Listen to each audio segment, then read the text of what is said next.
कसूर से खबर है, जहां मंडी उस्मान वाला में जमीन के तनाजा पर दो ग्रुपों में लड़ाई झगड़ा हुआ है। दौरान लड़ाई फायरिंग से एक शख्स जाबक हो गया, जबकि दो शदीद जख्मी हो गए।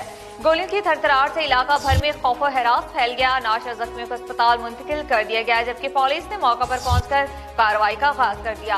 अहम खबर आपको दे रहे हैं कसूर से, जहां मंडी उस्मान वाला में जमीन के तनाजा पर दो ग्रुपों में लड़ाई झगड़ा हुआ है। दौरान लड़ाई फायरिंग से एक शख्स जाबक हो गया, जबकि दो शदीद जख्मी हो गए। गोलियों की थरथराहट से इलाका भर में खौफ व हरास फैल गया। नाशर जख्मियों को अस्पताल मुंतकिल कर दिया गया, जबकि पुलिस ने मौका पर पहुंचकर कार्रवाई का आगाज कर दिया। मजीद इस पर बात कर लेते हैं अपने नुमाइंदे मोहम्मद अमीन से। जी अमीन, आगाह कीजिएगा। जी, ये कसूर के इलाके मंडी उस्मान वाला में जमीन के तनाजा पर दो ग्रुपों में फायरिंग हुई है। फायरिंग से बाप जान बहक हो गया है, उसके दो बेटे शदीद जख्मी हो गए हैं।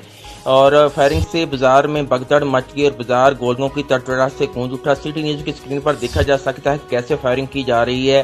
बाजार गोलियों की तड़तड़ाहट से गूंज उठा है। फायरिंग से इलाका भर में खौफ व हरास फैल गया और मुलजमान फायरिंग करके बासानी फरार होने में कामयाब हो गया। पुलिस ने शवाहद इकट्ठे करके जो कार्रवाई का आगाज कर दिया है। जी, बहुत शुक्रिया अमीन मोहसिन, आप हमें कसूर से अपडेट कर रहे थे। आरिफ आला के नवाही